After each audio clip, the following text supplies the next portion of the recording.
So we're back. Another episode of Lemons to Lemonade. Again, I don't count episodes. I don't know how many we've even done, but I'm excited for this one. I've been bothering this gentleman to my left to come on for a while, but he's a very busy man. He's back and forth from LA, Vegas. You're all over the place. Yeah, it's tough for me to ever tie down to one spot. And people always ask me to do stuff, interviews, podcasts, that thing. I'm like, you got to ask me the week of. Maybe I'll know. Well, I feel lucky then. I think pretty much it's not me, it's Teddy. If you haven't already noticed that, that's why Kevin's here. That'll get me to do anything. To bring a French bulldog, you're good. I'll come. This is Kevin Ross, also the Soul Assassin. I didn't realize how much that name weights. I had a friend, Michelle, that works in a doctor's office, and she's like, "You met the Soul Assassin on Saturday night?" And I'm like, "Yeah, how do you know?" She's like, "He is the guy in our sport." So funny. I'm ignorant on all this. So you're going to have to explain to me the background because I don't know, Muay Thai. I have a paralegal that works here. He goes, "Don't call it kickboxing.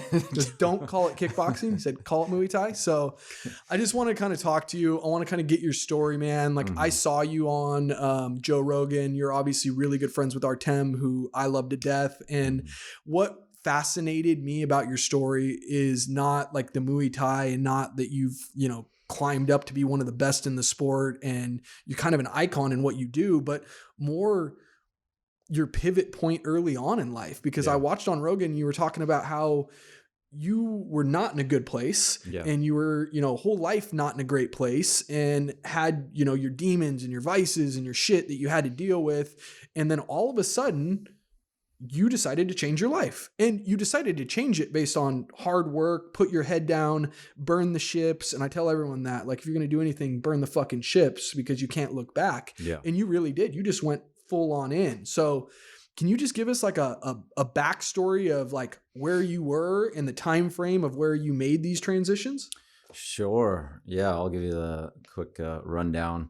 I spent a lot of my life being moved all over the country. My parents split up really early, maybe, I don't know, 7, 8, something like that. And we went from really being a really well-off family. My dad was in real estate, that kind of thing. And as soon as they split up, we went straight into poverty, living in her friends' basements, and spent most of my childhood in that way, living on welfare, going from house to house, state to state, all over the country to different places. When one place wouldn't work out, to another place, and just getting ripped out of schools left and right, never having any stability, and just knowing that you can't rely on anything to be permanent.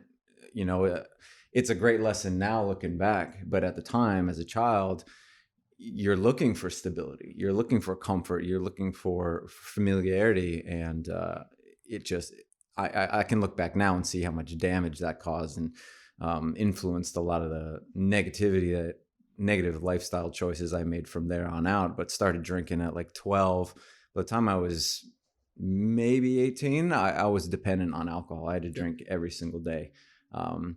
It wasn't I'd die if I wouldn't, but I could physically feel it. If I didn't have a little drink every day, I'd start shaking. I was compared to somebody that smokes. If they don't have their cigarette, really edgy, they're shaking a lot, their nerves are shot. And so we all have that friend. We've all grown, we've all had that person. So you in 12 years old to 18, that was part of your life. Yeah. I just drank so much. I never really thought about it until I tried to stop a few times, and I realized how bad it was. Yeah. Because it was a normal part of life. At 14, I think is 94, 95 is when we moved to Vegas.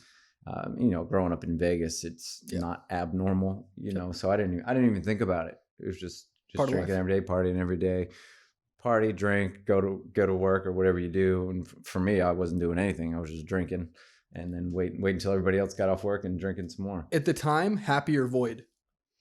What was I? Yeah. I think I never thought I'd live very long. For some reason, I don't know what, even before just making these kind of lifestyle choices, I didn't think I was meant long for this world. And I had this date in my mind that was the year 2000, that I would never see the year 2000. And I just kind of lived that way. And it's not in the way that I was living life to the fullest. It was living life well, what's the point of trying and Like, doing fuck it. anything? Yep. Fuck everything. Yep. Like, let's just hang out and have a good time and whatever. We'll see where it goes. And Consequences ironically, aren't shit because it's like whatever. Yeah. yeah, I didn't think long term, didn't think about school, didn't think about a future, didn't think about a career. And after kind of growing up the way I did, I said, like, what's the point anyway? You put so much time and effort into these things and they can all be taken away. So why bother? And on top of not thinking I was going to live very long, ironically, I almost got in what it would have been a life-ending car accident right before New Year's going into 2000. We were driving to the New Year's party, almost got in this head-on collision. And I was like, oh, this This is it. I was waiting for this, and that was it. And then it didn't happen. And that was not a wake-up call, but that was like, whoa, our whole life we thought that was going to be it, and that didn't happen. So maybe who knows what's going to happen? Yep. You know, it was a lot of things like that would go on. These consecutive wake-up calls that I had. That was one of them. A few years later, a bunch of friends dying and going to jail. And it was like having somebody continue to like knock me on the shoulder. You gotta wake up. You gotta wake up. This isn't gonna go good. And I'm like, yeah, whatever. Like, how many times can you be reminded of this? And then finally, one of my best friends passed away in 1999. He actually was born with a heart defect. And when he passed away, I promised myself I'd go after this dream I always had. I always wanted to fight ever since I was a little kid. I'd see boxing. I was like, oh my gosh, it's like, I thought it was the coolest Were you a thing. fighter in high school? Or? Not at all. I actually was so scared of violence. I was intrigued by it, but I hated it. Because like high school, like that's what everyone's doing. Like Yeah. I grew up in Idaho. We had a fight club where like friends would fight each other after school. And like looking back now, I'm like, we were fucking nuts. I was always very athletic and very physical, but I didn't have like my friends. They were always so angry and they were always getting into fights, and I understood that. But my anger, I didn't take out on other people. Like I took it out on myself. I was very self-destructive. Yep. Cut myself. I was very self-destructive in that way for years and years. But I was always intrigued by violence and by fighting, and as well as athleticism. You know, I love sports, but I hated the sports and team aspect of things. I despise them. And I was like this really great athlete, and everyone's like, why don't you play these sports? And I hated everything about athletics. I hated the jock mentality, that whole thing. I was like, I just can't. I can't do that. And then you know, I started falling in love with fighting, but I never really saw the kind of fighting that really spoke to me. I love boxing. I love martial arts, but there was never any like real martial arts fighting, you know. And one night, it was actually it's a lot of like form shit. Yeah. And I still think that's like amazing in the time and energy and effort and ability that goes into those things. I extremely appreciate. I appreciate anything anybody does well. Yeah. It doesn't matter what it is, but it just wasn't. I was like, I want to find something that's like boxing, but martial arts. Yep. And that just wasn't going on at that time. And the year that we moved to Vegas, 94, 95, I was watching ESPN at like 2 a.m. And they used to show all these old Muay Thai fights. And they were like, oh, this next fight's a Muay Thai fight between so-and-so. And I was like, Muay Thai, what is that? And then as soon as they started fighting, I was like, what is this? I want to kick someone in the side of their face. If I'm going to do anything, that's going to be it. And that really sparked that interest in me. And you never even knew what it was before. No, never knew what it was. And it wasn't even like, oh, I'm going to do this. It was just that if I'm going to do something, that's going to be it. Can you give me like a minute of what Muay Thai is so I don't think it's kickboxing and so everyone knows exactly what the difference is? Because like I think everyone now, UFC, they know jiu-jitsu pretty well, but I think Muay Thai's, give us just like a 30-second minute long. It's tough not to say it's like kickboxing because it's similar. Yeah. And that's the closest thing to it, really. So it's like, if you know what kickboxing is, it's kickboxing, except you can clench, you can elbow. Usually there's longer rounds or more rounds as opposed to longer rounds. So that we do 5 3-minute rounds, and a lot of kickboxing is 3 3-minute rounds unless they're championship fights. So you see a lot more in close fighting, like the clinch situation. Where normally in kickboxing they break that up. Other than that, the rules are relatively similar, so they seem the same. But anyone that's done them, it's a night and day difference. Yep. The pacing's different. The techniques are similar, just how you utilize them are very different. And if you fought them, they're not the same. I'd say it's like comparing fighting to forms almost. Yep. That's more extreme, but yeah, if you call Muay Thai fighter or kickboxer, they're probably going to be really upset. That's what I was told. They tend to get really mad. And you know, when I was first starting, this was 2003. There wasn't anything you could say. Well, it's like this. So when people would say it's like kickboxing, you're like, yeah, because you don't want to sit there and explain it to them. Yeah. And it wasn't like go watch YouTube. Yep. This is when YouTube was starting. Yep. You know, so most of the time it's just, yeah, that's what it is. And it just felt like it took something from your soul every time you said, yeah, it's like kickboxing. But now people are getting more like, because fighting has become such a mainstream sport now. Mm-hmm. So people are educating themselves and becoming more familiar. Yeah. So there's a good and the bad to that. So now they talk about Muay Thai all the time and like UFC and fights like that. But now people are taking that as, oh, this is what Muay Thai is. When somebody's kicking and you're giving it a very minuscule relation to what it really is. Like you can't watch MMA and say, oh, they're doing Muay Thai and think that's comparable to what Muay Thai is. Got it. You know, so there's pros and cons to it. It's helping the sport get out there and helping it get popular. But the bad thing is it's helping a lot of bad Muay Thai get out there and a lot of people be able to pass themselves off because they know a little bit. So they can say, oh, I know Muay Thai and I'm going to teach you. And so all these kickboxing gyms before, or even karate gyms, added Muay Thai to the curriculum. And all of a sudden everyone's an expert. And unfortunately, there's very few legitimate teachers here in the States. You know, and I was very fortunate just to randomly happen to be in Vegas where there was trainers from Thailand, and I got it from the source like very few people have in this country. And it's difficult because you want to, part of you wants to put those people on blast and be like, no, this is bullshit. You know, they're teaching, they're pretending to be something they're not. But at the same time, that's not helpful either, just like anything else. So just try to put it good out there and hope that people see that. And you can't just bash everyone that's bad, because who gets to decide that? Agreed. You know? Okay. Now we all know difference. Don't fucking call it kickboxing. It's Muay Thai. Bring me back. So 2000, you find this gym, you have a friend pass away, and I think that's where we left it. Yeah. So 1999 is when my friend passed away. When he died, I promised myself that I'd go after this dream of becoming a fighter. Because up until that point, I'd make excuses. At that stage, I was 18, 19 at the time. I already thought I was too old to start, to start fighting to the point where I'd be able to make it somewhere, be a champion, be world champion. Most of these people that start fighting and make it somewhere start when they're children, or very, very young, 12, maybe 13. A lot of them, especially in Muay Thai, they're retired by the time they're 20, 23, something like that. So I use that as an excuse. Like, you're not going to make it anyway. What's the point? And every other excuse I had, well, it's going to cost money. It's going to do this. I'm going to lose all my friends. I'm not going to be able to hang out anymore. And it was also for me knowing that if I'm going to do something, I have to do it all the way, or else there's no point. I'm not just going to go play around and like use those excuses. I knew that if I'm going to do this, I'm going to go all in or not go at all. And I wasn't really ready to face that, I think. Give up all the shit. Yeah. And when he passed away, I promised myself, I'm like, I'm going to go after this. I've been using all these excuses about being too old.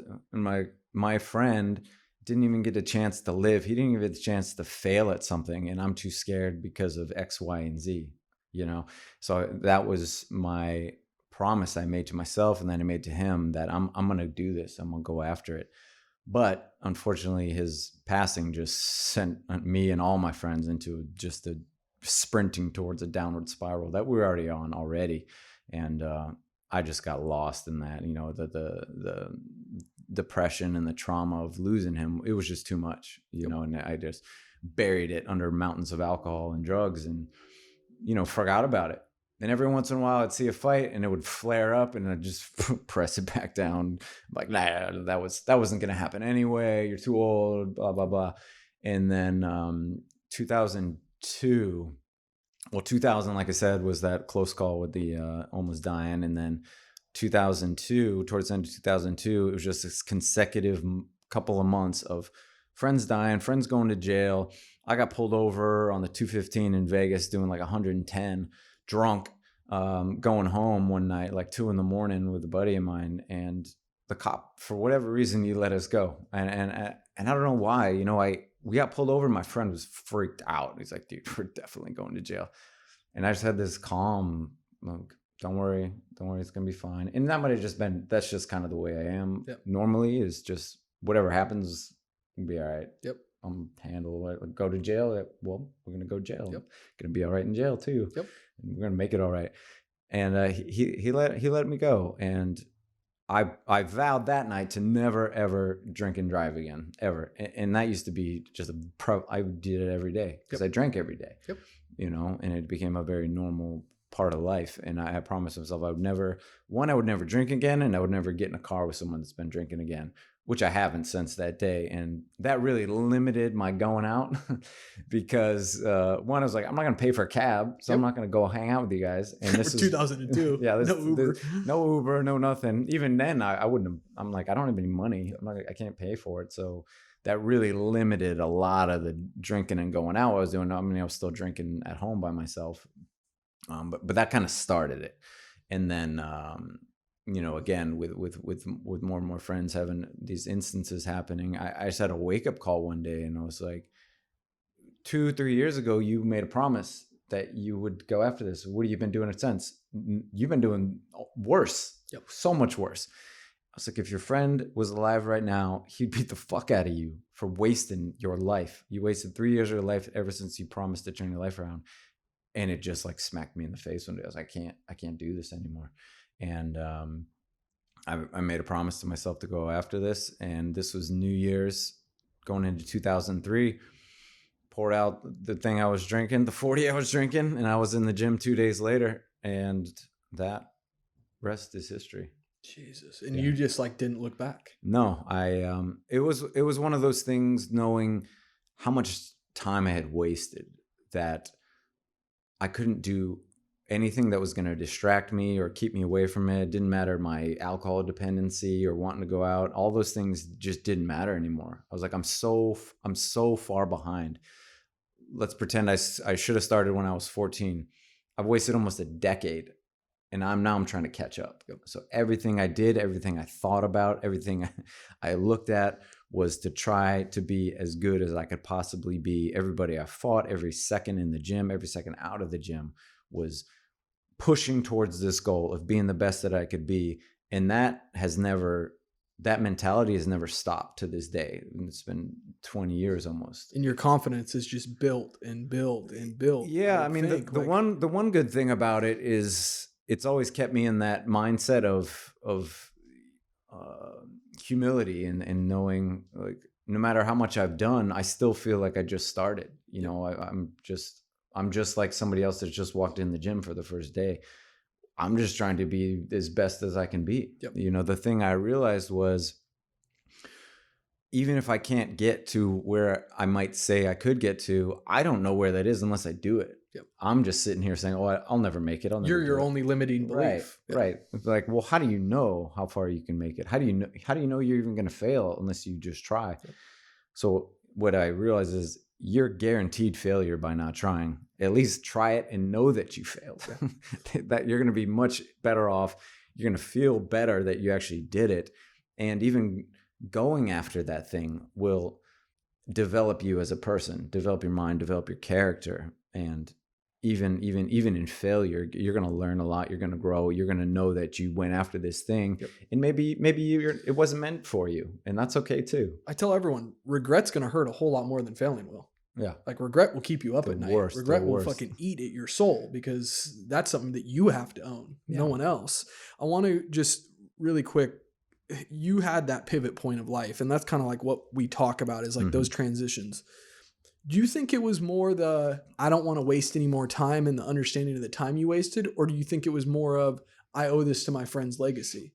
Like what it was both. It was both. It was both. A combination of factors. Yeah. Because I think, those include each other. I want to live for him is the same as like, don't waste your life. Yep. I don't want to waste my life. I don't want to waste the life that I'm supposed to be living for both of us, and now I'm not living for either one of us. You still think about him when you train? For sure.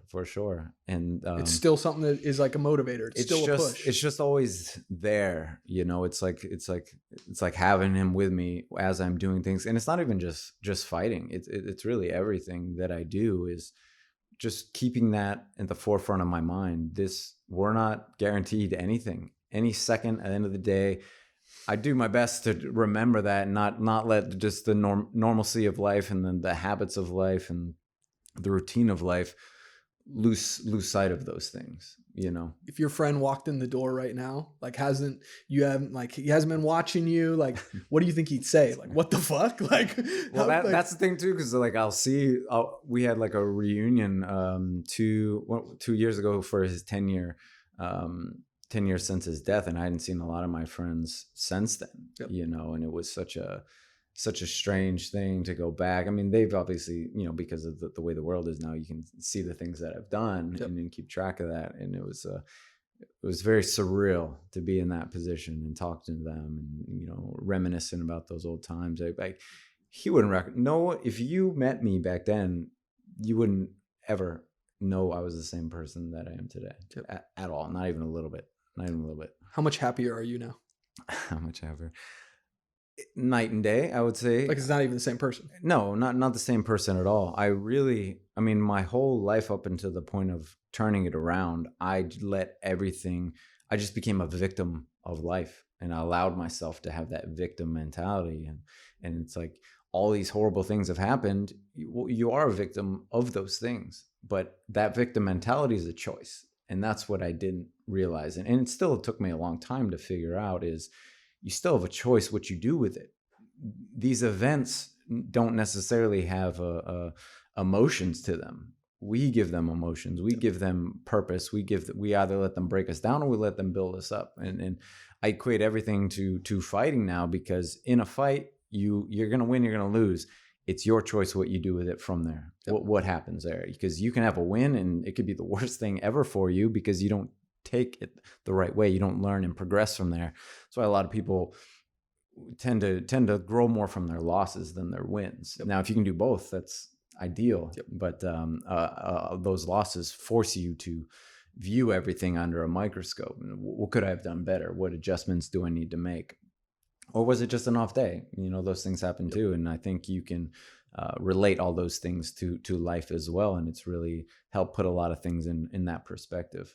You're still competing. You're still training hard. That's why you're down in San Diego right now. Mm-hmm. What does post-competition life look for you? Like, are you looking forward to coaching and giving back and training? Are you going to pivot into something else? Like, I know you are a well-studied man. You like, reading into history. You and I have that in common. You're obsessed with French bulldogs. Like, you think you'll be fight life forever? You think, like, what's next chapter? It's always tough for me to say what the future's gonna bring, because I don't know how I'm gonna feel when I do stop. I could say right now, oh, I'm gonna coach, I'm gonna do this, I'm gonna do that. But as soon as I stop fighting, maybe I won't want to. Yeah. And I'm it's always weird for me. Like, you watch Kobe, right? Like, and he just walks away. Yeah. He's like, no, I don't want anything to do with it anymore. Yeah. And it's like, it's been your whole life though. But some people just, they hit that. I think, right now, and over the last few years, I've started teaching a lot more, but it's fairly specified to people that I want to work with, that I want to help grow and that have the right mindset and mentality. What you do is a true art form. It's like a fucking dance. Yeah. I watch your videos that you post and I'm like the way that you set people up for it's a fucking art. Yeah. It really is. It's hard for me to be motivated to teach someone that doesn't have the same outlook on this as I do, like the same drive and passion to be good. But the thing is, it's a very small percentage of people that do anything. Of course. So I think it'd be tough for me to run classes and run a gym because it'd just be too much of that. Yeah. Right now, I get to train the people I like to train, the fighters that are wanting to improve their game, young kids coming up, that kind of thing, where it's a choice. Yep. But if it was like, you have to be here, you have to teach these people, I don't know. And on top of me, just all the things that I do, I don't think I could be pigeonholed into one thing, but maybe that'll change. Who knows? Life will take you. Yeah. I have two more questions. One, and this is probably the last serious question. What would you tell someone that's in a rut? What would you tell someone that just can't, like, they can't get out of their own shit? It's a constant, like you said, it's the victim thing. It's life's done this to me. Like, what is your advice to that person? My advice to the person. I think one of the biggest things is being very self-aware on the things that are keeping us from what we say it is that we want. So take getting in shape, for example. I really want to get in shape. Well, how badly do you want to get in shape? Do you want to get in shape enough to change your eating habits? Do you want to get in shape enough to not go on that vacation? Do you want to get in shape enough to have a bad day and not have the food as you're out, Yep. to make you feel better? That's really what people have to decide, is how bad they want to do something. Yep. I feel like it has to be a life and a death choice, because you're always going to have an out. Well, I had a really shitty day. You don't understand. I had a really bad day. Yeah, you're going to have really bad days. Yep. Most of the time we want to do stuff when we're feeling good. Yep. Like, I'm going to turn my life around. I'm going to go after this thing. All of us, you either it has to be yes or no decision. I'm going to do it. I'm going to do everything possible to go towards this thing. And anything that's going to take me away from it, I have to cut it out. Yep. I have to chop it off at the neck. And that's the only way you can really, I feel, achieve anything to a great extent. And that's why most people and most of us just kind of level off and stay the same and just accept the way things are. Don't ever make any significant changes other than for a day or two, like New Year's resolutions. Yep. Like, yeah, that feels good. I'm motivated. But one bad day, one lull in the motivation, and you forgot everything you were doing. It has to be at the forefront of your mind every second of every day. And that's the only way you can really achieve anything. And it's hard to tell someone you have to cut all this shit out. Like, if you break down your day, break down everything you're eating, I can say this isn't helping. And they know it. Everyone knows it. We all know it. We all know it. And the real thing is, I think one of the best questions you can always ask yourself when trying to achieve something is like, is this going to help me or is it going to hurt me? Yep. Or is this neutral? Yep.